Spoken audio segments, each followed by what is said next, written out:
इसी गांव के एक साहब ने बताया 2 साल का बच्चा तालाब में डूब करके इंतकाल कर जाता है, माँ बाप सब्र करने के सिवा कुछ नहीं कर पाते। इसी कटिहार के एक भाई ने बताया उनके वालिद रास्ते से जा रहे थे, बाइक से एक्सीडेंट होता है, वालिद साहब ऑन द स्पॉट इंतकाल कर जाते हैं। कितने हादसे अपनी आंखों से हम देखते हैं, कितने जवानों के जनाजे अपने हाथों से हम उठाते हैं। मरने वाले बच्चे भी होते हैं, मरने वाले जवान भी होते हैं, मरने वाले बूढ़े भी होते हैं। मौत का फरिश्ता कभी ये देख के नहीं आता कि आपकी उम्र हो गई कि नहीं। मौत का फरिश्ता अल्लाह के हुक्म से आता है। सुम्मा यकून हुतामा, एक दिन तुमको कट जाना है, मर जाना है, दुनिया से चले जाना है। कब तक रहना है नहीं पता, 40 साल भी रह सकते हो, 50 साल भी रह सकते हो सकता है कि कल की सुबह का सूरज भी तुम न देख पाओ। मेरे बंदो, ये दुनिया की जिंदगी खत्म हो जाएगी। व फिल आखिरति अज़ाबुन शदीदुन व मग़फ़िरतुम मिनल्लाहि व रिज़वान। और जब अल्लाह ताला के पास जाओगे तो वहाँ 2 रास्ता है, एक तरफ अल्लाह का अज़ाब है, एक तरफ जहन्नम की आग है, और दूसरी तरफ अल्लाह ताला की नेमत है, अल्लाह की जन्नत है, अल्लाह का की रज़ा है। अब तुम तय कर लो तुमको जन्नत में जाना है कि जहन्नम में जाना है। तुम तय कर लो, तुम डिसाइड कर लो, तुम फाइनल कर लो। वमल हयातुद दुनिया इल्ला मताउल गुरूर। और ये दुनिया की ज़िंदगी जिस पर तुम इतना फ़ख्र करते हो, इतना नाज करते हो, जिस दुनिया की ज़िंदगी के लिए तुम कितना हराम काम करते हो, कितना नाजायज़ काम करते हो, ये दुनिया तो धोखे का सामान है। दुनिया तो धोखा है, धोखा। बड़े बड़े बादशाहों ने जब महल बनाया तो क्या ये सोच के बनाया कि मैं मर जाऊंगा? नहीं।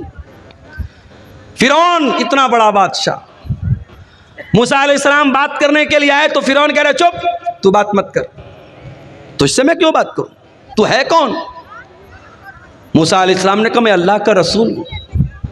कहा कि अरे जाओ, तुम रसूल बन गए, मैं जानता नहीं क्या तुमको, मेरे महल में तुम पले बड़े हो, मैं जानता हूं, तू तो ढंग से बात नहीं कर सकते हो, तुम क्या नबी बनो?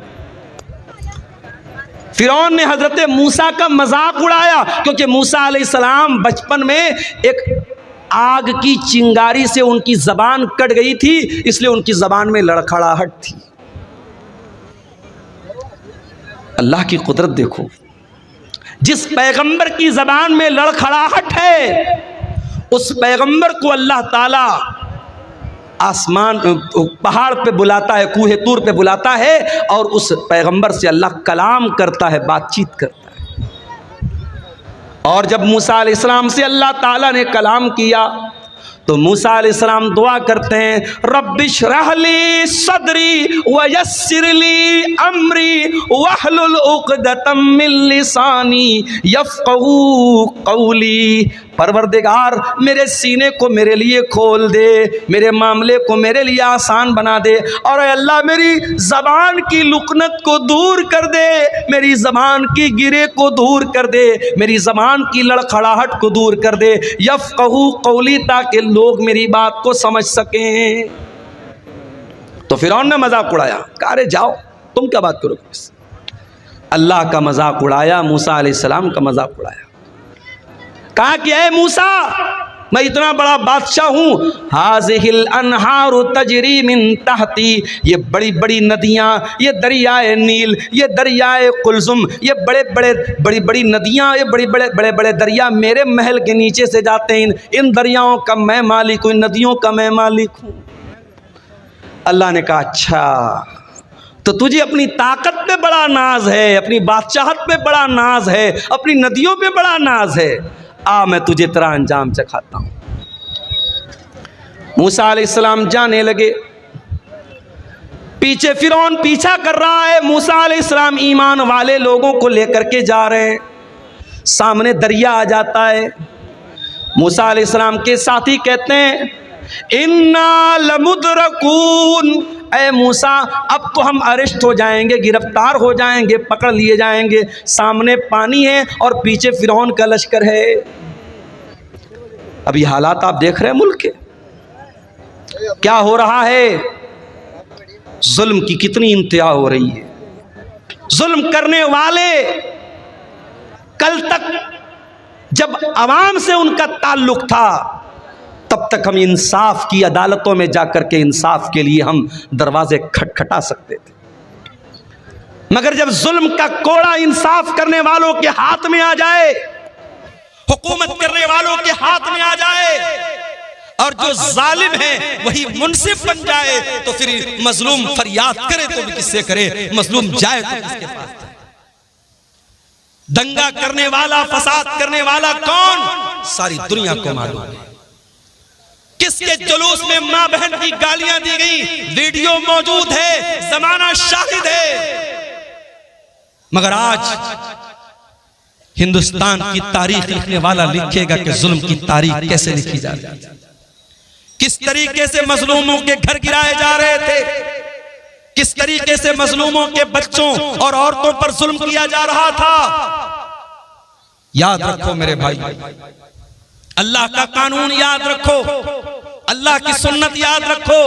अल्लाह अपनी धरती पर कभी जालिमों को बरकरार नहीं रखता, जालिमों की हुकूमत को बरकरार नहीं रखता।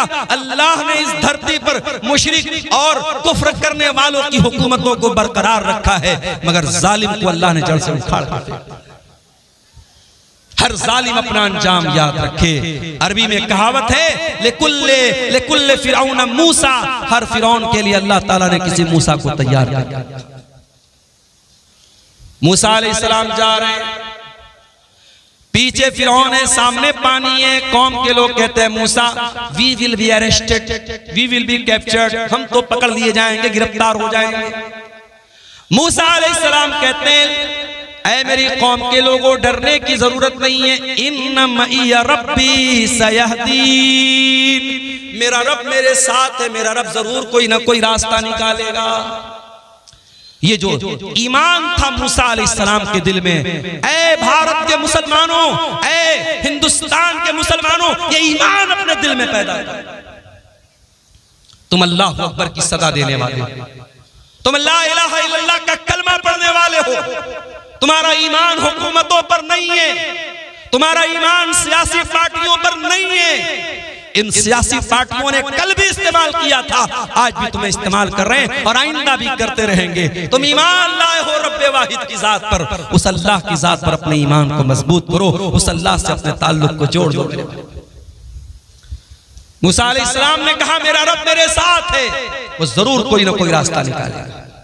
अभी इतना कहा था मूसा अलैहिस्सलाम ने कि कुरान कहता है, फ़अौहैना इला मूसा अन इद्रिब बिअसाकल बहरा, हमने मूसा को हुक्म दिया कि अपनी लाठी को पानी के ऊपर जाके मार दो। सामने नदी है, दरिया है, दरिया की गहराई कितनी हो सकती है आप अंदाजा नहीं लगा सकते। दरियाए कुलसुम बहुत बड़ी नदी है, वो नदी सामने थी। हजरत मूसा गए और लाठी को जाकर के पानी पर मारा। जैसे ही लाठी को पानी पर मारा है, अभी मैं मुंबई गया था एक हफ्ता पहले, मुंबई में एक ब्रिज है, उसको अटल सेतु बोलते हैं। अटल सेतु 22 किलोमीटर का ब्रिज समंदर के अंदर बना है। अल्लाह, 1-2 किलोमीटर नहीं, 22 किलोमीटर, 22 किलोमीटर का ब्रिज कहां बना है? समंदर के अंदर बना है। इंसान को अल्लाह अगर इतना दिमाग दे सकता है कि इंसान समंदर में ब्रिज बना सकता है, वही 22 किलोमीटर लंबा, तो वो अल्लाह जिसने इंसान को इतना माइंड दिया है, इतना दिमाग दिया है, उस अल्लाह के लिए कौन सी बात नामुमकिन है मेरे भाई। मूसा अलैहिस्सलाम ने लाठी को मारा, न कोई इंजीनियर आया, न कोई नक्शा बना, न कोई पिलर खड़ा हुआ, बीच में रास्ता बन गया। पानी, एक तरफ का पानी इधर रुक गया, एक तरफ का पानी उधर रुक गया और बीच में रास्ता बन गया। अब मूसा अलैहिस्सलाम अपने साथियों को लेकर चल पड़े। जरा इमेजिन करो, तसव्वुर करो, दोनों तरफ पानी रुका हुआ है और मूसा अलैहिस्सलाम बीच में जा रहे हैं अपने साथियों के साथ। फिरौन ने देखा मूसा जा रहे हैं, उनके साथ ईमान वाले जा रहे हैं और पानी बीच में रुका हुआ है, बीच में रास्ता बना हुआ है। फिरौन ने अपने लश्कर से कहा चलो तुम भी इसी रास्ते पर चलो। फिरौन भी चल पड़ा, फिरौन का लश्कर भी चल पड़ा। मूसा अलैहिस्सलाम और ईमान वाले नदी को पार कर गए। जब उस पार चले गए, अल्लाह ने पानी को मिला दिया, पानी को मिला दिया। और जैसे ही पानी को मिला दिया, फिरौन डूब गया। फिरौन के तमाम लश्कर के लोग डूब गए। जब फिरौन डूबने लगा तो कहता है आमनतु बिल्लज़ी आमनत बिही बनु इस्राईल। ऐ अल्लाह, मैं तेरे ऊपर ईमान लाता हूं, मैं तौबा कर रहा हूं। ऐ अल्लाह, मैं उस अल्लाह के ऊपर ईमान लाता हूं जिस पर बनी इस्राईल ईमान लाए। अल्लाह ने फरमाया आल आना वक़द असैता मिन क़ब्लु। ऐ फिरौन, सारी जिंदगी तू गुनाह करता रहा, सारी जिंदगी ईमान वालों को सताता रहा, सारी जिंदगी मूसा अलैहिस्सलाम को सताता रहा। आज जब मौत को सामने देखा तो ईमान ला रहा है। ऐ फिरौन, आज तेरा ईमान एक्सेप्ट नहीं किया जाएगा। पता ये चला कि मौत सामने देखने के बाद तौबा एक्सेप्ट नहीं होगी। इसलिए मौत के आने के पहले तौबा करो। जितना दान करना है, जितना नेकी का काम करना है, मौत देखने के पहले कर लो। मौत देखने के बाद तौबा करोगे, तौबा कबूल नहीं। कभी किसी मरने वाले को देखा, मरने वाले की आंखें उठ जाती हैं। वो जब मौत के फरिश्ते को देखता है ना, कांप जाता है, उसकी आंखें पथरा जाती है। मौत जब सामने आ जाए, हम जब किसी को मरते हुए देखते ना तो उसकी बोली बंद हो जाती है, उसकी बातचीत बंद हो जाती है। यानी अब उसने मौत को देख लिया, अब तौबा करेगा तो तौबा का कोई मतलब नहीं। तो मौत को देखने के पहले तौबा करो। फिरौन भी मौत को देख करके तौबा कर, अल्लाह ने कहा तेरी तौबा कबूल नहीं हुई। इतने बड़े बड़े महल फिरौन ने बनाए थे, कितने बड़े बड़े बागात थे, कितने बड़े बड़े महल थे, नदियां थी, नहरें थी, तालाब थे, स्विमिंग पूल थे।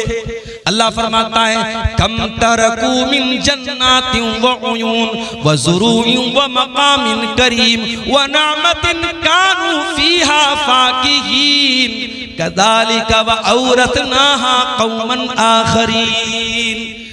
फिरौन के पास कितने बड़े बड़े बागात थे, महल थे, कितने ऐशो आराम से रहा करता था। आज उसके महल में कोई और रह रहा है, उसके बाग का फल कोई और खा रहा है, उसकी नहर का पानी कोई और पी रहा है। फमा बकत अलैहिमुस समाउ वल अर्दु वमा कानू मुनज़रीन। आज फिरौन मर गया, न आसमान रो रहा है, न जमीन रो रही है, कोई रोने वाला भी नहीं, कोई आंसू बहाने वाला भी नहीं है। ऐसी मौत हुई, कोई आंसू बहाने वाला नहीं। तो ऐसी मौत मत मरो मेरे भाई, मरना तो सबको है। ये जमीन, ये जायदाद, ये प्रॉपर्टी सब यही रह जाएगी। इस दुनिया की कोई हकीकत नहीं है। वमल हयातुद दुनिया इल्ला मताउल गुरूर। ये दुनिया धोखे का सामान है, बहुत धोखेबाज है दुनिया। इंसान गुनाह करता है, उसे लज्जत मिलती है, उसे मजा आता है। मोबाइल पर गंदा वीडियो देखा, मजा आया। किसी लड़की को छेड़ दिया, मजा आया। शराब के 2-4 पैग लगा लिए, मजा आया। जिना कर लिया, मजा आया। मगर 10 मिनट के बाद, 1 घंटे के बाद, 1 दिन के बाद गुनाह का ये खुमार उतरेगा, तब एहसास होगा मैंने क्या कर दिया, मैंने क्या कर दिया, मैंने किसको नाराज कर दिया, मैंने ये क्या कर दिया। एहसास होगा मेरे भाई। अगर दिल में ईमान है, गुनाह के बाद एक न एक बार एहसास होगा। गुनाह के अंदर लज्जत है, गुनाह के अंदर मजा है, मगर गुनाह इंसान को बर्बाद कर देता है। इस दुनिया के चक्कर में पड़ के तुम गुनाह कर रहे हो, दुनिया की औरतों के चक्कर में पड़ के जवानी बर्बाद कर रहे हो। अरे चक्कर में पड़ना है तो जरा जन्नत की औरतों के चक्कर में पड़ो। अगर तैयारी करना है तो जन्नत की नेमतों के लिए करो। दुनिया की औरतों के साथ, दुनिया की लड़की। अभी मैं पटना गया था, एक सफर था मेरा, हमारे एक दोस्त थे साथ में। पटना की मार्केट में मैंने देखा एक नकाब पोश लड़की, बुर्का वाली लड़की, गैर मुस्लिम लड़के के साथ टहल रही। हमारे एक साथी थे बनारस के। मैंने कहा देखो भाई ये क्या हो रहा है। बोले मौलाना कोई हैरत की बात नहीं है। मैंने कहा क्यों? कहा ये टाइम पास है। लड़की को भी पता है कि मैं टाइम पास कर रही हूं, लड़के को भी पता है मैं टाइम पास कर रहा हूं, दोनों सीरियस नहीं है, घूम रहे हैं। ऐसा भी होता है कि लड़की एक लड़के के साथ सुबह घूम रही है, दोपहर में दूसरे लड़के के साथ घूम रही है, शाम को तीसरे लड़के के साथ घूम रही है। ये चल रहा है, टाइम पास हो रहा है। ये औरतें हैं दुनिया की, ये लड़कियां हैं दुनिया की। और जन्नत की औरतें कैसी होंगी? लम यतमिसहुन्ना इंसुन क़ब्लहुम वला जान। जन्नत की औरतें इतनी पाक दामन होंगी, इतनी पाक साफ होंगी, उनको किसी इंसान ने कभी टच न किया होगा, कभी छुआ नहीं होगा, न इंसान ने न जिन्नात ने कभी टच नहीं किया। दुनिया की औरतें, उनके साथ बहुत सारी गंदगी भी लगी हुई है। जाहिर है इंसान की बॉडी है, इंसान पेशाब भी करता है, पाखाना भी करता है, नाक से गंदगी भी निकलती है, बलगम भी निकलता है। औरतों के साथ दुनिया के और भी मसले मसाइल हैं, लेकिन जन्नत की औरतों के साथ कोई मसला मसाइल नहीं। वलहुम फीहा अज़वाजुम मुत्तहरतुन।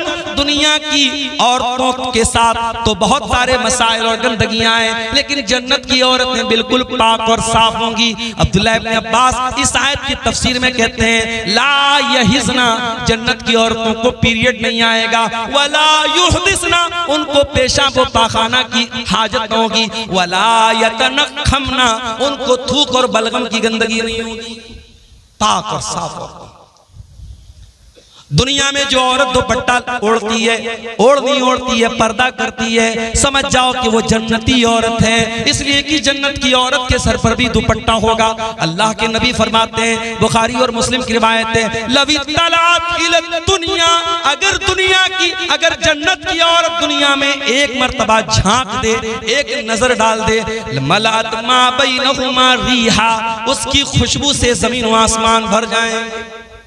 इतनी बेहतरीन खुशबू जन्नत की औरत सिर्फ एक नजर झांक दे दुनिया में, उसके परफ्यूम से, उसके फ्रेग्रेंस से, उसकी खुशबू से, उसके सेंट से दुनिया भर जाएगी। वला नसीफुहा अला रासिहा खैरुम मिनद दुनिया व मा फीहा, और जन्नत की औरत के सर पर जो दुपट्टा होगा, अल्लाहु अकबर, अल्लाह ने जन्नत की औरत के सूट का जिक्र नहीं किया, उसके गाउन का जिक्र नहीं किया, उसके फ्रॉक का जिक्र नहीं किया। अल्लाह के नबी कह रहे जन्नत की औरत के सर पर जो दुपट्टा होगा, वो दुपट्टा भी दुनिया और दुनिया की तमाम दौलत से बेहतर। आज मैं मंगल बाजार में कुछ मार्केटिंग करने गया, तो हम लोग तो बनारस के लोग हैं ना, बनारस में कपड़ा बनता है, तो हम लोग कपड़े को हाथ लगा के समझ जाते हैं कपड़ा की क्वालिटी। जो बनारस के अंसारी लोग हैं, जिनको जुलाहा कहते हैं, तो वो कपड़े का कारोबारी करते, तो उनको मालूम है कि कपड़े की क्वालिटी क्या होती है। एक मर्तबा अल्लाह के नबी के पास रेशम का कपड़ा है। रेशम का कपड़ा उस जमाने में भी बड़ा कीमती माना जाता था, आज भी बहुत कीमती माना जाता है। बनारस में आप जाएंगे साड़ी की मार्केट में, 500 रुपए की साड़ी भी है, 50,000 रुपए की भी साड़ी। 50,000 की साड़ी में क्या स्पेशल है? उसमें प्योर रेशम है, प्योर सिल्क है, और उसमें ओरिजिनल सोने की जरी है, तो उसकी कीमत 50,000 रुपया भी है। बड़ी बड़ी बॉलीवुड की जो हीरोइनें होती हैं, उनका जो लहंगा होता है, जो साड़ी होती है, बनारस से तैयार होती है। तो अल्लाह के रसूल सल्लल्लाहु अलैहि वसल्लम के पास रेशम का कोई कपड़ा आया। अब सहाबे किराम अरब के रहने वाले थे, रेशम वहां नहीं बनता था, रेशम का कपड़ा नहीं मिलता था। मोटे मोटे कपड़े मक्के में पहने जाते थे, टाट वगैरह टाइप के कपड़े, जूट वगैरह के कपड़े पहने जाते थे। तो जब ये रेशम का कपड़ा आया, तो सहाबा उसको छू करके कहने लगे कि कितना सॉफ्ट है, कितना मुलायम है, कितना नर्म है। सहाबे किराम को बड़ी हैरत हुई। अल्लाह के प्यारे नबी ने फरमाया, अताजबून मिन हाज़ा, ऐ मेरे सहाबा, तुम्हें इस पर बड़ा ताज्जुब हो रहा है, बड़ा आश्चर्य हो रहा है, बड़ी हैरत हो रही है। लमनातिलु साद इब्न मुआज़ फिल जन्नत खैरुम मिन हाज़ा, ऐ मेरे सहाबा, जन्नत में हजरत साद बिन मुआज़ को जो हैंड करचप मिलेगा, जो रुमाल मिलेगा, जो दस्ती मिलेगी, जो मिंदिल मिलेगा, ऐ मेरे सहाबा, ये दुनिया के रेशम का कपड़ा फेल है उस जन्नत के रुमाल के सामने। इतना सॉफ्ट होगा हजरत साद बिन मुआज़ का रुमाल। जब जन्नत का रुमाल इतना सॉफ्ट होगा, तो जन्नत का कपड़ा कितना प्यारा होगा। अल्लाह ने जब जन्नत के कपड़े का जिक्र किया, तो फरमाया सियाबन खुज़रम मिन सुंदुसिन व इस्तबरक, जन्नतियों के बदन पर रेशम का कपड़ा होगा, और रेशम भी दो टाइप का होगा, एक रेशम सुंदुस होगा और एक रेशम इस्तबरक होगा। सुंदुस बोलते हैं जो बारीक रेशम होता है, और इस्तबरक जो थोड़ा थोड़ा मोटा रेशम होता है। मेरी एक बच्ची का नाम सुंदुस, एक बच्ची का नाम इस्तबरक है। ये कुरान की इन्हीं आयतों की रोशनी में मैंने रखा है। सुंदुस के माने भी रेशम होता है, इस्तबरक के माने भी रेशम। तो जन्नतियों का कपड़ा इतना आलीशान। तुम दुनिया के कपड़े पर मर रही हो मेरी बहनों, तुम अपनी अलमारी पे कपड़े निहार रही हो, अपने वार्डरोब में कपड़े निहार रही हो, और अपने मेकअप आइटम को देख रही हो, अपनी ज्वेलरी बॉक्स को देख रही हो। आओ जरा जन्नत की ज्वेलरी तैयार करो, जरा जन्नत के कपड़े तैयार करो, जरा जन्नत के लिए अपने आप को तैयार। दुनिया की जिंदगी की क्या हकीकत है मेरे भाई। आगाह अपनी मौत से कोई बशर नहीं, आगाह अपनी मौत से कोई बशर नहीं, सामान 100 बरस का है पल की खबर नहीं। कितनी औरतों को मैंने देखा, बड़े कपड़े इकट्ठा करती थी, बड़ी ज्वेलरी इकट्ठा करती थी, मर गई। आज उनके कपड़े उनकी बेटियां लेके जा रही हैं, उनकी बहुएं लेके जा रही हैं, उनकी पड़ोस की औरतें लेके जा रही हैं, उनके रिश्तेदार की औरतें लेके जा रही हैं। आप नहीं जानते कपड़ा आपका है कल कौन पहनेगा, मकान आपका है कल कौन रहेगा, नेमतें आपकी हैं, दौलत आपकी है, कल कौन फायदा उठाएगा। आगाह अपनी मौत से कोई बशर नहीं, सामान 100 बरस का है पल की खबर नहीं। एक बहुत बड़े बादशाह गुजरे, उनका नाम था हारून रशीद। हारून रशीद एक मुसलमान बादशाह थे, खलीफा थे। उनके दौर में बहुत अल्लाह के नेक बंदे थे, उनका नाम था इब्ने सम्माक। हारून रशीद एक मर्तबा इब्ने सम्माक से मिलने के लिए गए। ऐ इब्ने सम्माक, आप बहुत बड़े आलिम दीन हैं, मैं आपके पास आया हूं, आपसे मसला मसाइल नहीं पूछना है, मैं आपसे बस ये पूछना चाहता हूं कि कुछ नसीहत कर दीजिए, कोई पैगाम मुझे दे दीजिए, कोई मैसेज दे दीजिए, कोई संदेश दे दीजिए, कोई नसीहत दे दीजिए। इब्ने सम्माक ने कहा अमीरुल मोमिनीन, सपोज कर लीजिए, तसव्वुर कर लीजिए कि आप एक सहरा में जा रहे हैं, एक रेगिस्तान में जा रहे हैं, खाना खत्म हो गया, पानी खत्म हो गया, आपको बड़ी जोर की प्यास लग गई और दूर दूर तक पानी नहीं मिल रहा है। आप जैसे जैसे आगे बढ़ रहे हैं, आपका गला सूख करके कांटा हो रहा है और प्यास से आपका बुरा हाल हो रहा है। इतने में एक आदमी आता है और उसके पास एक प्याला पानी। उसने कहा, ऐ खलीफा, मैं आपको एक प्याला पानी देने को तैयार हूं, शर्त यह है कि आप अपनी आधी बादशाहत मुझे दे दें। तो ऐ बादशाह सलामत, ऐ अमीरुल मोमिनीन, क्या आप अपनी बादशाहत को बचाएंगे या उसको बादशाहत देकर के पानी ले लेंगे? हारून रशीद ने थोड़ी देर सोचा, कहा कि ऐ इब्ने सम्माक, मैं बादशाहत दे दूंगा, पानी ले लूंगा, क्योंकि जान बचाना जरूरी है, मेरी जान जा रही है प्यास के मारे, मैं आधी बादशाहत दे दूंगा और पानी दे दूंगा। इब्ने सम्माक ने कहा, बादशाह सलामत, अब सपोज कर लो वो पानी आपने पी लिया, अब वो पानी आपकी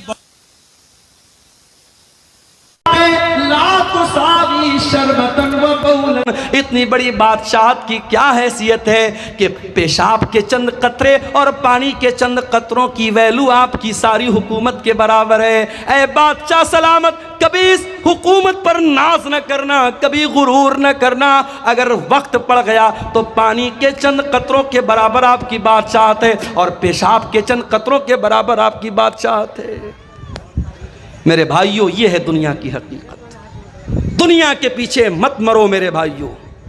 हर जुमा के दिन आप सुनते हैं इमाम साहब सूरह आला की तिलावत करते हैं, बल तुसिरूनल हयातद दुनिया वल आखिरतु खैरुन व अबका। मेरे बंदो, तुम दुनिया की ज़िंदगी को तरजीह देते हो, तुम दुनिया की ज़िंदगी को ऊपर रखते हो, जबकि आखिरत की ज़िंदगी ज़्यादा बेहतर और ज़्यादा बाकी रहने वाली है। तुम्हें तो आखिरत की तैयारी करना चाहिए। अब सवाल पैदा होता है कि क्या हम दुनिया में ना रहे? दुनिया का हक अदा न करें, बीवी का हक अदा न करें, बच्चों का हक अदा न करें, नहीं, ये इस्लाम की तालीम नहीं है। हमें दुनिया में रहना है, हमें बीवी का हक भी अदा करना है, हमें बच्चों का हक भी अदा करना है, हमें माँ बाप का हक भी अदा करना है, लेकिन हमें दिल नहीं लगाना है दुनिया से। जगह जी लगाने की दुनिया नहीं है, ये इबरत की जा है, तमाशा नहीं है। दिल लगाओ तो जन्नत से लगाओ, दिल लगाओ तो आखिरत से लगाओ। दुनिया दिल लगाने का ठिकाना नहीं है। दुनिया में कैसे रहना है? अल्लाह के प्यारे नबी अब्दुल्ला इब्न उमर का कंधा पकड़ करके कहते हैं, कुन फिद दुनिया का गरीब। अय अब्दुल्ला, दुनिया में ऐसे जिंदगी गुजारो जैसे परदेसी जिंदगी गुजारता है।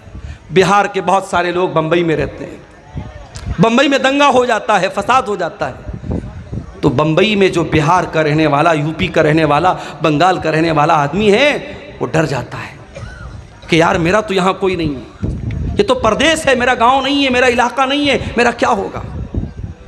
वो रहता है बंबई में, कमाता है बंबई में, खाता है बंबई में, मगर उसे अपना असल वतन याद रहता है। वो कटिहार के फला गांव का रहने वाला है, वो गांव से याद रहता है। अल्लाह के नबी फरमाते हैं, तुम दुनिया में इस तरीके से ज़िंदगी गुजारो जैसे कोई अजनबी, कोई परदेसी ज़िंदगी गुजारता है।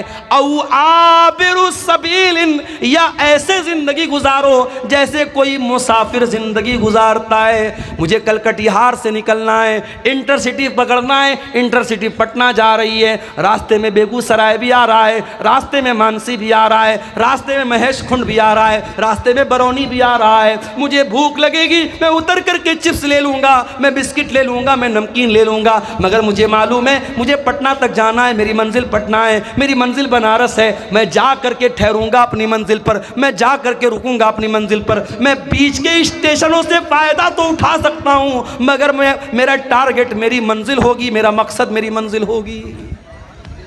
अल्लाह के नबी कह रहे हैं, दुनिया में ऐसे जिंदगी गुजारो जैसे मुसाफिर जिंदगी गुजारता है।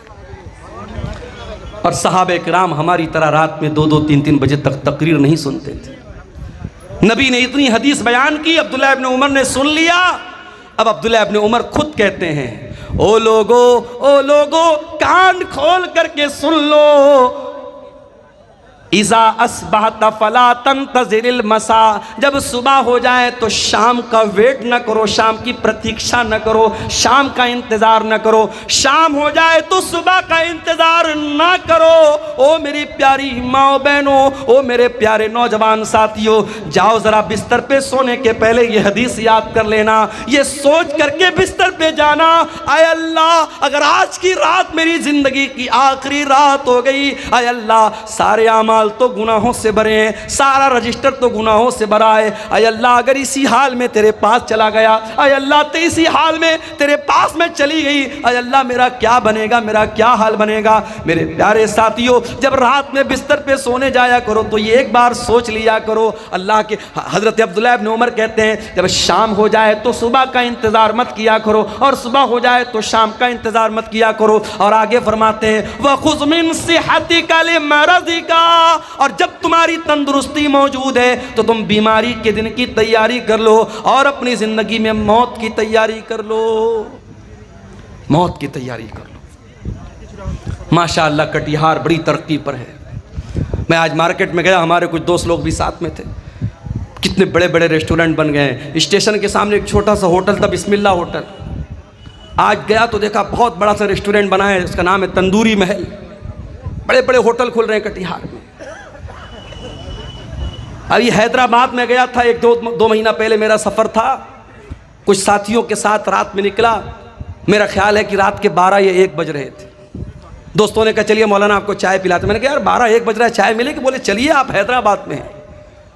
हैदराबाद में चाय की एक बहुत बड़ी दुकान है, नाम नोट कर लो, कभी जाना तो चाय पी लेना, नीलोफर होटल। नीलोफर नाम है, लड़की का नाम नहीं बता रहा हूँ, होटल का नाम बता रहा हूँ, नीलोफर। रात के 1 बजे मैं गया साथियों के साथ। मैं सोचा यार रात का 1 बजा है, 2-4 लोग वहाँ होंगे। गया तो वो भीड़ है, रश है, मर्दों का, औरतों का, लड़कों का, लड़कियों का, मुसलमानों का इलाका है, मुस्लिम मेजॉरिटी इलाका है, और रश भरा पड़ा है। तो अब हैदराबाद शहर है भाई, खाने पीने का शहर है। अब कटिहार में भी वो चीज़ें आ रही, पूर्णिया में भी वो चीज़ें आ रही। तरक्की पर है ज़माना, ज़माना तरक्की पर तो है मेरे प्यारे साथियों। लेकिन ये बात याद रखो, तरक्की का मतलब ये नहीं है कि आप अपने अल्लाह को भूल जाएं। 4 पैसे आ गए, स्टैंडर्ड बन गए, घर में स्टैंडर्डपन आ गया, इसका मतलब ये नहीं कि आपके घर की औरतें पर्दा करना बंद कर दें। स्टैंडर्ड बन गए तो कुरान पढ़ना बंद कर दो, ऐसा नहीं है मेरे भाई। कब्र के अंदर यही कुरान आपके काम आएगा। मैं नहीं मना करता तुम अपने बच्चों को मेडिकल की तालीम दो, मैं मना नहीं करता। अपनी बच्चियों को तुम आला तालीम दो, मैं मना नहीं करता।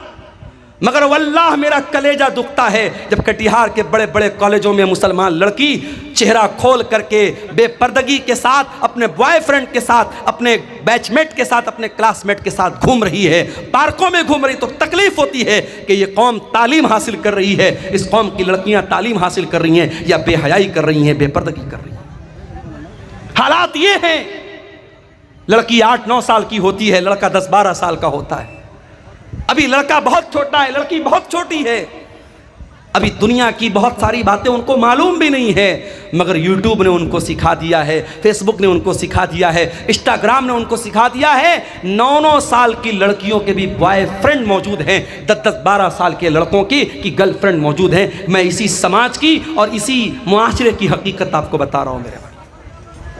वल्लाह मेरे प्यारे नौजवान साथियों, मेरी बहनों, दुनिया की ये तालीम आप हासिल कीजिए। मगर अकबर इलाहाबादी का वो शेर मैं आपको सुनाता हूँ। तुम शौक से कॉलेज में पढ़ो, चरख पे झूलो, जायज़ है गुबारों में उड़ो, चरख पे झूलो, बस एक सुखन बंद है आजिज़ का रहे याद, अल्लाह को और अपनी हकीकत को न भूलो। आप कितने बड़े कॉलेज में भी पढ़ लीजिए, लेकिन आपको ये नहीं भूलना है कि आप मुसलमान हैं। अल्लाह की कसम, कर्नाटक की वो लड़की जो नकाब में स्कूल जा रही थी, कॉलेज जा रही थी, और दंगाइयों ने और फसादियों ने उसको देख करके नारा लगाया था, और उस लड़की ने जिसका नाम मुस्कान था, उसने नारे तकबीर की सदा बुलंद की थी, अल्लाह अकबर कहा था। सारी दुनिया के मुसलमानों ने उस लड़की पर फख्र किया था।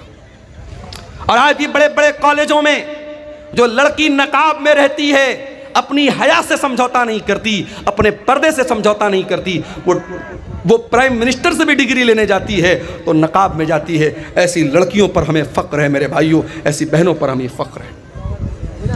तालीम हासिल करो, मगर कुरान की भी तालीम हासिल करो। ये मदरसे, ये छोटे छोटे मदरसे आज सीमांचल में तरस रहे हैं। इनका इंफ्रास्ट्रक्चर देख लो। मैं कितने मदरसों में जाके देखा मैंने कि टीन का शेड लगा हुआ है और कच्ची ज़मीन है, बच्चे बेचारे उस पर पढ़ रहे। किशनगंज में एक मदरसे में मैं गया, बेहतरीन तालीम हो रही है, अच्छी पढ़ाई हो रही है, मगर इंफ्रास्ट्रक्चर नहीं है। ये बड़े बड़े नेता आते हैं हमारे यहाँ, इन मिनिस्टरों से, इन नेताओं से, इन एमपीज़ और एमएलए से कहो कि इन मदरसों को भी थोड़ा ध्यान दें। आज कितने मदरसे मेरे भाइयों, न उनके पास इंफ्रास्ट्रक्चर है, न उनके पास टीचरों को देने की ढंग की सैलरी है। बेचारे साल में एक जलसा करते हैं, और जलसे में भी जो लोग आते हैं तकरीर सुनते हैं, कितने लाख रुपये का जलसे पर खर्च हो जाता है, और आखिर में जो बचत होती है मदरसे वालों को बहुत थोड़ी सी बचत होती है। ये तकलीफ की बात है मेरे भाइयों, ये दर्द की बात है। इन मदरसों में पढ़ने वाले, कुरान पढ़ने वाले बच्चों को हकीर समझते हैं हम। वल्लाह इन्हें हकीर मत समझो। तुम डॉक्टर बन जाओ, तुम इंजीनियर बन जाओ, तुम IAS ऑफिसर बन जाओ, मुबारक हो तुम्हें। ये कुरान पढ़ने वाले, ये दुबले पतले बच्चे, ये पतली दाल पीने वाले बच्चे, ये बगैर छिला हुआ आलू खाने वाले बच्चे, ये जागीर का खाना, अपनी इज्जत और खुददारी को कुचल कर घरों से ले जाके टिफिन लेकर खाना लाने वाले ये बच्चे, इन्हें हकीर मत समझो मेरे भाइयों। अल्लाह के नबी फरमाते हैं, खैरुकुम मन तअल्लमल कुरान व अल्लमहु, तुम में सबसे बेहतरीन इंसान वो है जो कुरान को सीखता है और कुरान को सिखाता है। कब्र में यही कुरान आपके काम आएगा। कब्र में मुनकर नकीर आएंगे, पूछेंगे मन रब्बुका, तेरा रब कौन है? तू कहेगा मैं इंटर पढ़ के आया हूँ। मैं ग्रेजुएशन करके आया हूँ, मैंने BCA किया, मैंने MCA किया, मैंने नीट निकाला, मैंने फला एग्ज़ाम पास किया। फरिश्ता पूछेगा मन नबियों का तेरे नबी कौन है, माँ दीनों का तेरा दीन क्या है। अगर आपने दुनिया की सारी तालीम हासिल की है, अगर आपने रब का कुरान नहीं पढ़ा है, अगर आपने मोहम्मद रसूलुल्लाह की हदीसों को नहीं पढ़ा है, कुरान और सुन्नत को नहीं पढ़ा है, आप मुनकर नकीर के सवाल का जवाब नहीं दे पाएंगे। उस सवाल का जवाब अगर चाहिए तो कुरान पढ़ना पड़ेगा, हदीसों को पढ़ना पड़ेगा। मेरे भाइयों, आज का दौर तो बहुत अच्छा दौर है। आज ऑनलाइन भी आप दीन की तालीम हासिल कर सकते हैं। अपनी बहनों से कहना चाहूँगा जो कॉलेज में पढ़ती हैं, जो यूनिवर्सिटी में पढ़ती हैं, ऐ मेरी प्यारी बहनों, आज ऐसे कोर्स भी हो रहे हैं, ऑनलाइन कोर्स हो रहा है। लॉकडाउन में खुद मैंने कई कोर्स चलाए ऑनलाइन, और मुझे बड़े फ़ख्र के साथ आज मैं दुबई तक मेरे स्टूडेंट मौजूद हैं। मेरे पास मैसेज आता है, मौलाना साहब मैं आपका स्टूडेंट हूँ। लड़कियों का, मेरी मुसलमान बहनों का भी कभी कभी फ़ोन आता है। बड़ी खुशी होती है कि जब वो कहती हैं कि मैंने आपसे ऑनलाइन कोर्स तालीम हासिल की थी। आज मदरसे की चार दीवारी के अंदर बैठ कर के दीन की तालीम अगर देना पॉसिबल है तो ऑनलाइन भी आप तालीम हासिल कर सकते हैं और तालीम दे सकते हैं। मेरे प्यारे साथियों, दुनिया का जितना इल्म हासिल करना है कर लो, मगर कब्र में जो काम आने वाला इल्म है वो आखिरत का इल्म है, वो कुरान और सुन्नत का इल्म है। और अल्लाह ताला कुरान में कहता है यालमून ज़ाहिरम मिनल हयातिद दुनिया। मेरे बहुत सारे बंदे ऐसे हैं जिनके पास दुनिया की तो बहुत नॉलेज है लेकिन आखिरत के मामले में गाफिल हैं। कहीं ऐसा ना हो मेरे भाइयों, दुनिया की डिग्रियां तो हमारे पास हों, दुनिया का इल्म तो हमारे पास हो, मगर आखिरत के मामले में हम ज़ीरो हों, आखिरत की हमें कोई नॉलेज ना हो। इमाम हसन बसरी कहते हैं कि कुछ लोग इतने माहिर होते हैं, इतने काबिल होते हैं कि अपने उंगली के नाखून पे रख के बता देते हैं कि दीनार का वजन कितना है। इतने माहिर होते हैं, अपने दुनिया के मामले में इतने काबिल होते हैं, लेकिन 2 रकात नमाज पढ़ने का तरीका उनको नहीं आता। इसी कटिहार में मुझे याद है, नमाज पढ़ने के लिए बैठा, पीछे से एक आदमी आता है, उसको किसी ने बताया कि अब्दुल गफ्फार साहब नमाज पढ़ रहे हैं, जाओ उनके साथ पढ़ लो।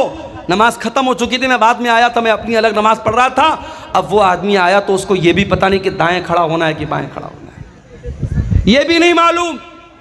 कितने इलाकों में जाता हूँ, मैं मुसाफिर हूँ, ज़ोहर की नमाज का टाइम है, मस्जिद के इमाम साहब ने कहा मौलाना साहब आप नमाज़ पढ़ा दीजिए। मैं कहता हूँ भाई मैं मुसाफिर हूँ, रहने दीजिए। नहीं मौलाना आप आए, आप पढ़ा दीजिए। मैं ऐलान भी कर देता हूँ कि मैं मुसाफिर हूँ, मैं 2 रकात पढ़ूँगा, आप लोग पूरी कर लीजिएगा। उसके बावजूद बहुत सारे लोग सलाम फेर देते हैं और फिर ताकने लगते हैं, और फिर उनको समझ में आता है बाकी लोग 2 रकात पढ़, तो वो भी जल्दी जल्दी उठ के पढ़ने लगते हैं। मालूमात नहीं है मेरे भाई, जबकि हर जलसे में जा रहे हैं, हर तकरीर सुन रहे हैं, इतनी तकरीरें सीमांचल में हो रही हैं, मगर दीन की जो तालीम है मेरे भाइयों, जो कुरान का दर्स है, जो नमाज का तरीका है, जो अकीदे की मोटी मोटी बातें हैं, वो आज मैं गांव-गांव जाता हूं तो मैं देखता हूं वो चीज़ें भी हमें नहीं मालूम है। हम बड़े फ़ख्र के साथ पूरे इंडिया में हम बयान करते हैं कि ये शेरशाबादी ये कौम है, जो सीमांचल के अंदर ये कौम है, और 90% ये कौम अहले हदीस कौम है, मगर आज शेरशाबादियों में भी तावीज़ पहना जा रहा है। आज शेरशाबादियों में भी बाज़ बस्तियों में कब्र परस्ती शुरू हो गई है, तावीज़ और गंडा शुरू हो गया है, हराम किस्म की झाड़ फूक शुरू हो चुकी है। क्यों? क्योंकि अकीदा मजबूत नहीं है, तौहीद मजबूत नहीं है, दीन का इल्म नहीं है। मेरे प्यारे साथियों, दीन का इल्म हासिल करो, दीन का इल्म ही आपको क़यामत के दिन भी काम आएगा और कब्र में भी काम आएगा। मैं मना नहीं करता, आप दुनिया की तरक्की हासिल कीजिए, दुनिया को कामयाब बनाइए, मगर कुरान हमें जो दुआ सिखाता है, रब्बना आतिना फिद दुनिया हसना व फिल आखिरती हसनतन व क़िना अज़ाबन्नार। आय अल्लाह तू दुनिया की भी भलाई हमको अता फरमा दे और आखिरत की भलाई भी हमको अता फरमा दे और जहन्नम की आग से हमको बचा ले। दुनिया में आप तरक्की करें, इस्लाम को कोई एतराज़ नहीं है, मगर दुनिया की 50 साल की ज़िंदगी में आप तरक्की कर लें, पैसा कमा लें, नाम कमा लें, इससे इम्पॉर्टेंट बात यह है, इससे अहम बात यह है कि जो परमानेंट लाइफ है, जो फॉरएवर है, जो हमेशा रहने वाली ज़िंदगी है, मेरे भाइयों उस ज़िंदगी के लिए आपने क्या तैयारी की है, उस पर आप मेहनत कीजिए। अल्लाह के नबी सल्लल्लाहु अलैहि वसल्लम एक दुआ किया करते थे, बड़ी प्यारी दुआ है, मैं आपको बता रहा हूँ, अगर आपको याद करना है, दुआ की एक पतली सी किताब आती है, नाम नोट कर लीजिए, हिस्नुल मुस्लिम।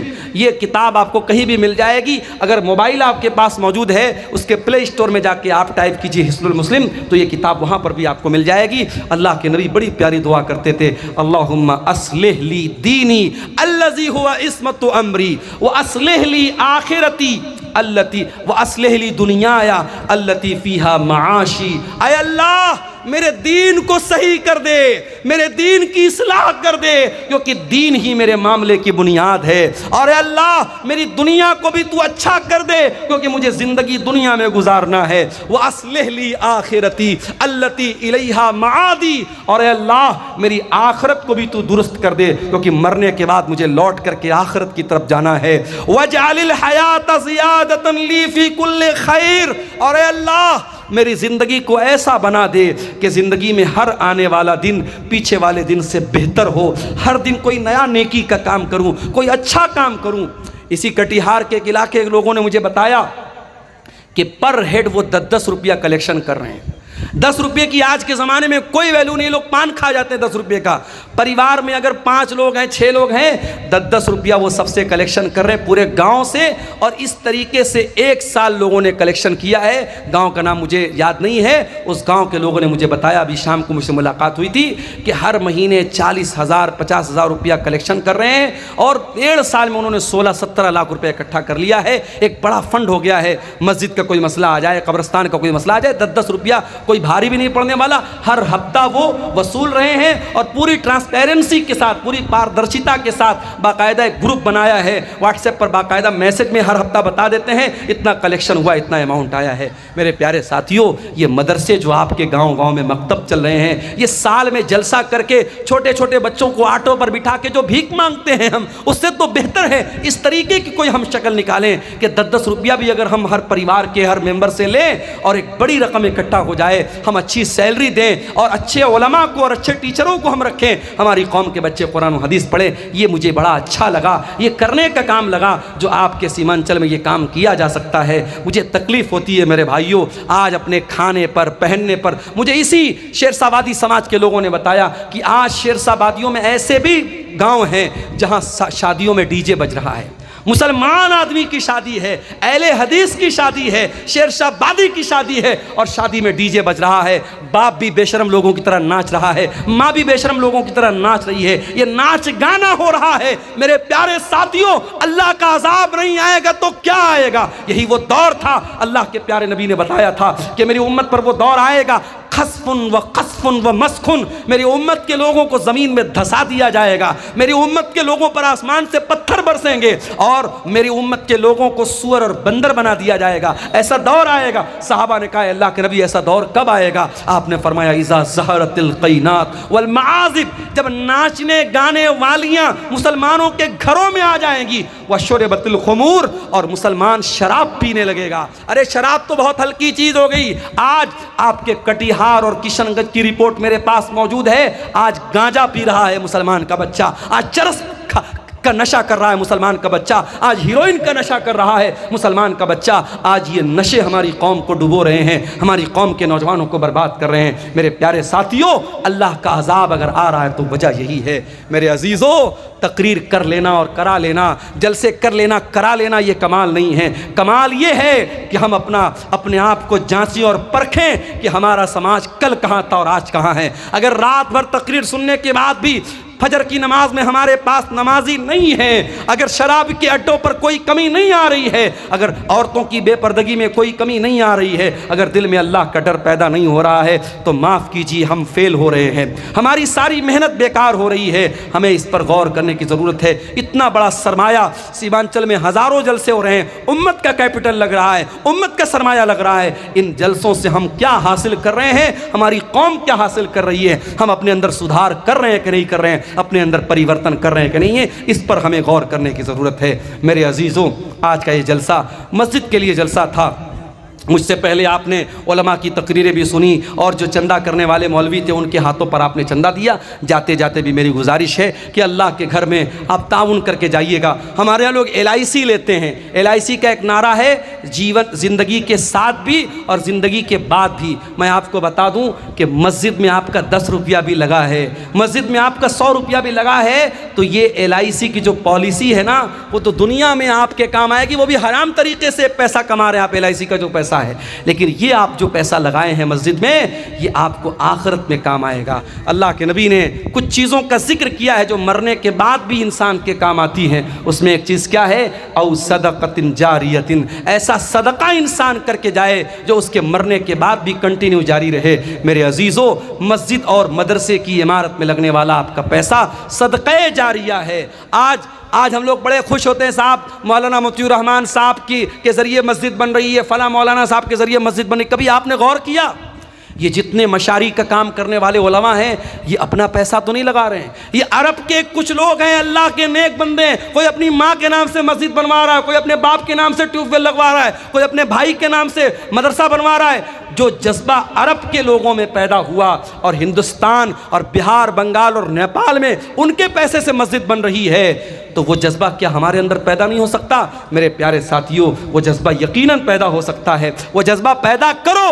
हम अपने लिए जो बनाएंगे वो यहीं रह जाएगा, जो दुनिया के लिए, उम्मत के लिए छोड़ के जाएंगे वो इंशाअल्लाह आखिरत में हमारे काम आएगा। इसलिए जिनको अल्लाह ने नवाजा है वो इस तरीके के नेकी कामों में बढ़ चढ़ के हिस्सा लें। दुनिया की हकीकत के मौजू पर ये चंद बातें आपके सामने मैंने रखी हैं। अल्लाह से इस दुआ के साथ रब्बुल आलमीन हमें दुनिया के साथ साथ आखिरत की तैयारी करने की तौफीक अता फरमाए। रब्बुल आलमीन हमें जन्नत में ले जाने वाला अमल करने की तौफीक अता फरमाए। रब्बुल आलमीन हमें सही मानों में जन्नती बना दे। रब्बुल आलमीन हमें से जो बीमार हैं उनको शिफाए कामिल अजर अता फरमाए। जो रोज़ी रोटी से परेशान हैं अल्लाह उनके कारोबार में बरकत नसीब फरमाए। अल्लाह जब तक हमें दुनिया में ज़िंदा रखे, इस्लाम पर ज़िंदा रखे और हम सब का खात्मा ईमान पर हो। आमीन व आखिर दावाना अनिल हम्दुलिल्लाहि रब्बिल आलमीन। वस्सलामु अलैकुम व रहमतुल्लाहि व बरकातुहू।